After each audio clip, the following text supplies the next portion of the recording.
Bismillahirrahmanirrahim. Assalamualaikum warahmatullahi wabarakatuh. Belum ya, Pak? Belum. Karena buat ini ya, hadiah saya boleh apa?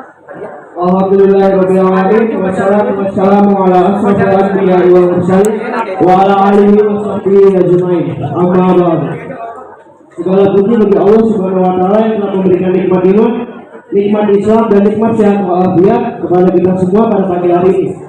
Salawat serta salam tak lupa kita panjatkan kepada baginda besar Nabi Muhammad SAW, kepada para sahabat, keluarga dan pengikutnya hingga akhir zaman. Yang terhormat Bapak Kepala Sekolah, Bapak Wali MSI, Bapak Ibu Wakil Kepala Sekolah beserta jajarannya, para staf dewan guru yang tidak bisa saya sebutkan namanya satu persatu, tapi tidak mengurangi salaman saya sedikit pun. Dan seluruh teman-teman SMA Negeri 6 Bekasi yang saya banggakan. Sebelumnya, perkenalkan nama saya Muhammad Fadil Abdiasa dari kelas 11C. Pada pagi hari ini saya akan menyampaikan kultum yang berjudul Pemuda yang Dicintai Allah Subhanahu wa taala. Tema pemuda yang dicintai Allah Subhanahu wa taala mengajak kita untuk merenungkan betapa pentingnya peran pemuda dalam pandangan agama dan masyarakat. Pemuda adalah masa-masa peralihan antara anak-anak menuju dewasa. Masa ini penuh potensi dan peluang untuk berkontribusi positif. Allah Subhanahu wa taala sangat mencintai pemuda yang menjalani kehidupan dengan penuh dedikasi terhadap ajarannya. Dalam Al-Quran terdapat banyak contoh pemuda yang dicintai Allah. Salah satunya adalah kisah Nabi Yusuf alaihissalam. Beliau adalah contoh pemuda yang tumbuh dalam lingkungan atau percobaan dan godaan, tetapi tetap teguh dalam iman dan tawakal kepada Allah Subhanahu wa taala. Pemuda yang dicintai Allah Subhanahu wa taala adalah mereka yang menjaga ketaatan kepadanya dalam segala aspek kehidupan. Mereka senantiasa menjalankan ibadah dengan penuh ikhlas dan tulus, serta berusaha untuk memperbaiki diri dari segi akhlak dan moralitas. Mereka tidak hanya mengejar kesenangan duniawi semata, tetapi juga berusaha untuk meraih keridhaan Allah dengan berkontribusi dalam masyarakat. Dalam surat Al-Kahfi ayat 19 berbunyi, "Wa kadzalika ba'atsnahum liyatasa''alu bainahum, qala qa'ilun minhum kam labistum, qalu labisna yawman aw ba'da yawm, qalu rabbukum a'lamu bihim." Artinya, demikian kami bangkitkan mereka agar mereka bertanya kepada seorang yang mengalami di antara mereka. Berkatalah salah seorang antara mereka, "Berapa lama kamu telah berada di gua ini?" Mereka menjawab, "Kami telah berada di sini sehari atau sebagian hari." Mereka berkata, "Tuhanmu lebih mengetahui berapa lama kamu telah berada di sini. Maka utuslah seorang di antara kamu dengan harta perakmu ini ke kota, dan biarlah ia melihat mana makanan yang lebih baik. Lalu datangkanlah kepadamu rezeki dari makanan itu. Dan hendaknya ia bersopan santun dan jangan sampai ia memberitahu kepada orang tentang kamu." Lalu ada penjelasan dari Imam Ghazali, "Syabab baqau bila haramika," yaitu pada waktu muda sebelum masa tuamu, yaitu masa muda sebelum masa tuamu. Dalam konteks sosial, pemuda yang dicintai Allah Subhanahu wa taala adalah mereka yang menjunjung tinggi nilai-nilai kejujuran, kesetiaan dan keadilan. Mereka menjadi pilar dalam membangun lingkungan yang harmonis dan damai. Mereka juga berperan dalam menjaga kemajuan ilmu, pengetahuan serta teknologi untuk kemaslahatan umat dan umat manusia secara keseluruhan. Namun, menjadi pemuda yang dicintai Allah Subhanahu wa taala bukanlah perkara yang mudah. Pemuda akan dihadapkan dengan berbagai cobaan dan godaan, terutama dalam era modern. Dalam menghadapi tantangan dan cobaan, pemuda yang dicintai Allah harus memiliki keteguhan hati dan kesabaran seperti yang diminta oleh Nabi Yusuf alaihissalam, menjalani kehidupan yang penuh dengan kesucian dan ketulusan. Mereka akan meraih keridhaan Allah di dunia dan akhirat. Sebagai kesimpulan, menjadi pemuda yang dicintai Allah Subhanahu wa taala adalah panggilan untuk hidup dengan penuh dedikasi terhadap ajaran agama, berkontribusi dalam masyarakat dan menjaga nilai-nilai kebaikan. Melalui upaya dan pengorbanan ini, pemuda dapat menjadi kekuatan positif yang mampu membawa perubahan dan kemajuan bagi diri sendiri, keluarga, masyarakat, dan umat manusia secara luas. Demikian kultum yang dapat saya sampaikan. Kurang lebihnya mohon maaf.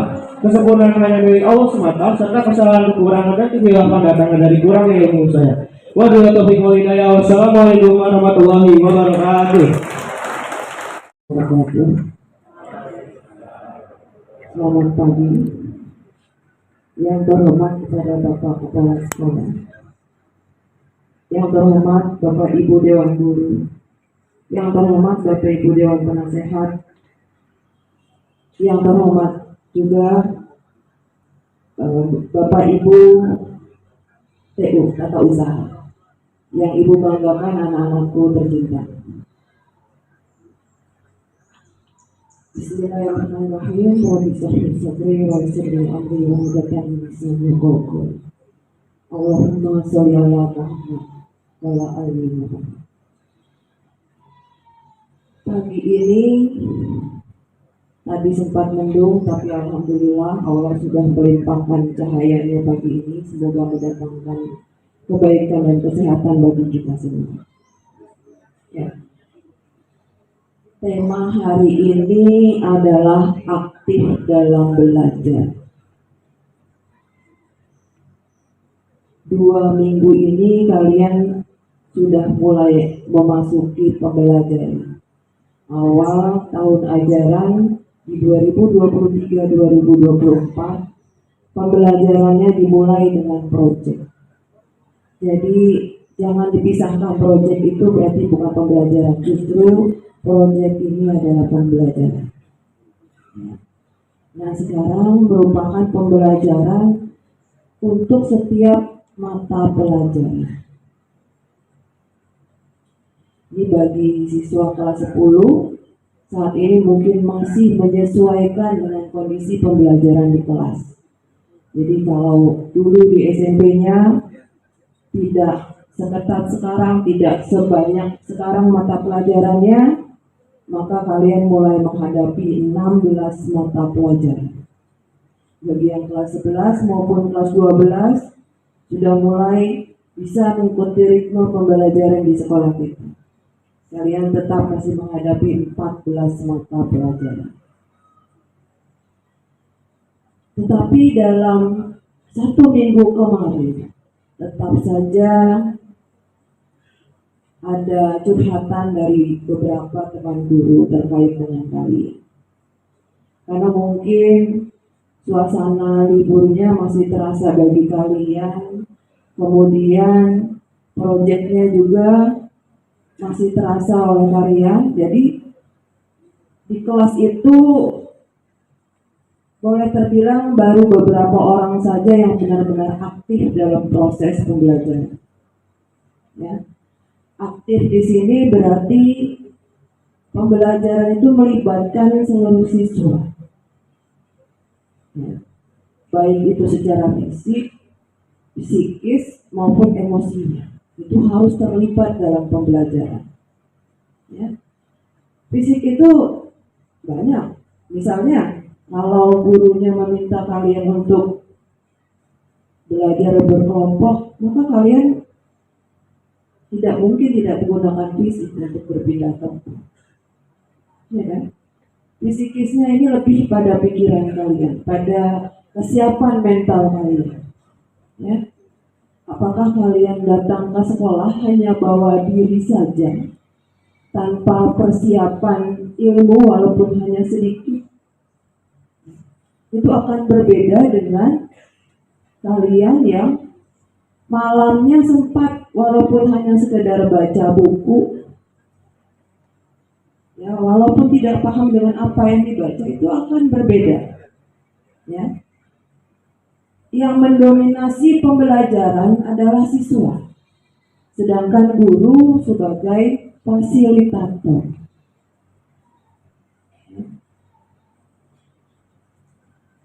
Aktif di sini apa sih langkah-langkahnya sebetulnya? Yang pertama adalah kembangkan rasa ingin tahu kalian. Ya, ini sebetulnya waktu proyek sudah mulai dilatih untuk mengembangkan rasa ingin tahu. Profil yang mana? Berpikir kritis. Biasanya awal pembelajaran guru-guru akan menyampaikan materi-materi yang akan dipelajari. Tidak hanya 1 semester, bahkan dalam 1 tahun ajaran. Pasti ada hal-hal baru. Pasti ada istilah-istilah baru yang akan kalian temui. Maka kalau rasa ingin tahu kalian sudah berkembang, maka kalian akan mencoba mencari tahu. Akan muncul pertanyaan-pertanyaan. Mengapa materi ini harus dipelajari? Apa saja yang akan dipelajari? Bagaimana cara mempelajarinya? Pertanyaan-pertanyaan ini akan muncul dalam pikiran kalian. Maka bisa lanjut ke langkah berikutnya, yaitu apa? Menggali informasi. Sumber belajar itu sangat banyak. Salah satunya buku-buku yang kalian pinjam di perpustakaan. Buku-buku yang kalian pinjam dari perpustakaan itu cukup banyak. Pertanyaannya, apakah buku-buku itu jadi pajangan di meja belajar? Atau jadi pemberat tas kalian? Ya? Atau dari tas waktu pinjam di perpustakaan belum keluar sama sekali? Atau ada beberapa dari kalian yang sudah mulai buka-buka, minimal daftar isinya, oh ternyata ada materi ini. Ya? Baca, literasi. Kenapa? Karena literasi kita masih terbilang tidak bagus. Ya, baca. Tidak diminta kalian untuk paham satu isi buku, tidak. Tetapi minimal ketika kalian membaca ada hal-hal yang nyangkut dalam pikiran kalian. Ya, Bu, tidak semua mata pelajaran dapat buku. Oke, ada internet. Ibu yakin kaum generasi milenial ini benar-benar canggih dalam hal internet. Kalian tinggal masukkan kata kunci, langsung dapat materi itu. Baik itu berupa PowerPoint, berupa post, atau bahkan video. Kalian bisa menjelajah di internet terkait dengan materi yang akan dipelajari. Koran, majalah yang terkait dengan sosial itu bisa. Ya, sumber belajar itu tidak terbatas, banyak sekali. Ya, jadi manfaatkan itu. Jika sudah dapat informasi, maka gali, selidiki, analisis, ya. Hubungkan apakah ada kaitannya dengan kehidupan sehari-hari. Ilmu yang kita pelajari sekarang bukan tiba-tiba ada, tidak. Tetapi berasal dari suatu kasus yang pernah ada atau terjadi dalam kehidupan. Kemudian dipikirkan oleh beberapa ahli sehingga keluarlah ilmu, muncullah suatu ilmu baru. Dan ilmu-ilmu baru tersebut sekarang sudah tidak baru lagi karena sudah kita pelajari. Gitu. Ya.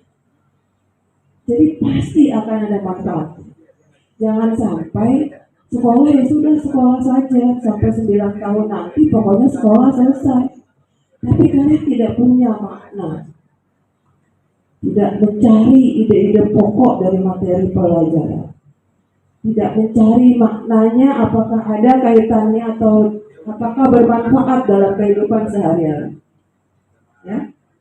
1-2 materi mungkin tidak langsung berefek kepada kita. Ya. Tetapi kita tidak tahu 3 tahun ke depan, 5 tahun ke depan, saat kalian memperdalam lagi ilmu, maka kalian mungkin akan tahu, oh ya, yang dulu kami pelajari di sekolah ternyata ini manfaatnya. Ya. Tidak ada kerugian dalam mempelajari ilmu, tidak ada. Justru bertambah ilmu akan bertambah derajat kita. Ya. Kalau sampai kalian sudah bisa mengaitkan pada kehidupan sehari-hari, maka apabila menghadapi persoalan atau masalah yang terkait dengan kehidupan sehari-hari, kalian bisa langsung menghubungkan ke materi-materi pelajaran yang kalian pelajari. Ya, pasti kan? Maka kalau kalian bisa aktif, kalian akan merasa, oh ya, belajar di sekolah itu ternyata seperti ini.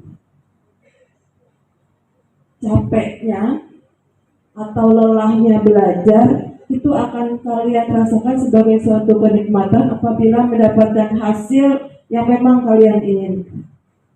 Ya, tidak ujuk-ujuk.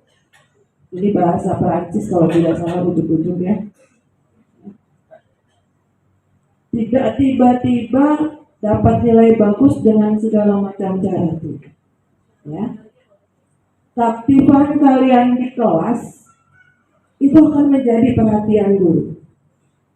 Guru itu, siswa yang paling diingat oleh guru ada dua macam. Siswa yang paling bandel di kelas atau yang paling tidak bisa diam di kelas, atau siswa yang paling berprestasi di kelas. Maka kamu jadi yang mana? Bu, yang tengah-tengah. Hati-hati, yang tengah-tengah itu banyak. Sehingga bisa saja nantinya tidak semua guru hafal dengan kalian. Ya. Jangan salahkan pula gurunya kalau tidak menghafal. Kenapa? Karena sekali mengajar berhadapan dengan minimal 36 orang. Satu hari bisa mengajar beberapa kelas. Kalian ini remaja yang postur tubuhnya tuh agak-agak mirip, jadi agak susah untuk mudah mengingatnya, gitu. Ya, jadi kalau sampai gurunya salah panggil ya wajar, gitu. Ya, jadi jadilah orang-orang berprestasi, orang-orang yang aktif. Jika diberikan kesempatan bertanya, bertanyalah. Jika guru bertanya, maka jawablah. Ya, tidak ada abstain ketika guru bertanya. Tidak ada golongan putih istilahnya. Tidak mau memilih, tidak mau menjawab. Ya, dan keaktifan kalian merupakan tabungan nilai keseharian kalian di guru-guru, di setiap guru mata pelajaran. Ya. Saat ini ada kegiatan baru di SMA 6 yaitu ANBK, Asesmen Nasional Berbasis Komputer. Dari 1.000 lebih siswa di SMA 6 hanya 100 orang. 100 orang yang dipilih mewakili SMA 6 untuk mengikuti ANBK. Maka tolong, aktiflah. Ikuti sesuai jadwalnya. Hari ini dimulai pukul 9, maka 15 menit sebelumnya sudah berada di Labcom 1 atau Labcom 2. Besok masih ada kegiatan gladi bersih 7.30, maka sebelum 7.30 di 7.15 kalian sudah berada di lab supaya tidak aktif bertanya. Jika ada sesuatu hal yang tidak paham, tanyakan. Tidak itu tentang pembelajaran, tapi untuk kegiatan yang lain, ya, supaya kalian tidak kudet, gitu. Ya. Jadi tahu terus informasi. Teman-teman yang lain sudah tertawa, kamu masih diem aja, jadi aneh. Ya, kenapa? Karena teman-teman yang lain sudah tahu kabar terbaru, sudah ada suatu hal yang lucu, sudah sadar, kamu masih diem saja. Jadi jangan sampai jadi yang terakhir. Ya, oke, cukup jelas? Ya, insya Allah bisa dipahami. Semakin ke sana kita memasuki minggu kedua proses pembelajaran di kelas, maka keaktifan kalian harus semakin ditingkatkan. Aktif dalam belajar tidak akan pernah menjadi rugi. Bukan berarti kalian harus selalu banyak omong, tidak. Tetapi apabila diminta untuk berbicara, bicara. Gitu. Oke? Itu saja mungkin dari Ibu. Kita koreksi ke dalam diri kita masing-masing tahun-tahun yang lalu bagaimana kita belajar, aktif atau tidak. Ya, jika kurang aktif maka tingkatkan keaktifannya. Jika sudah aktif pertahankan. Ya, semoga di akhir semester nanti atau di akhir tahun ajaran nanti kalian memperoleh nilai-nilai yang memang memuaskan bagi kalian.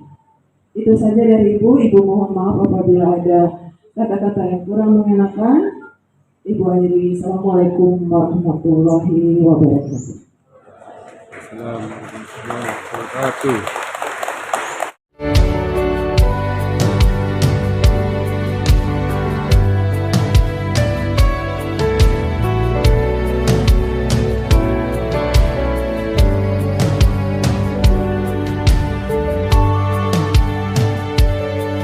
Indonesia, tanah air tercinta.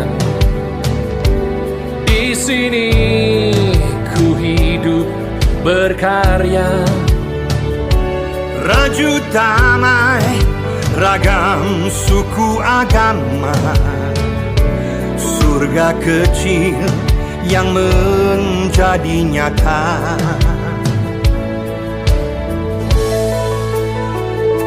Pesona indah alam Nusantara, anugerah Tuhan Sang Pencipta. Pulau, gunung, lautan dan hutan rimba, diberkatilah bumi persada.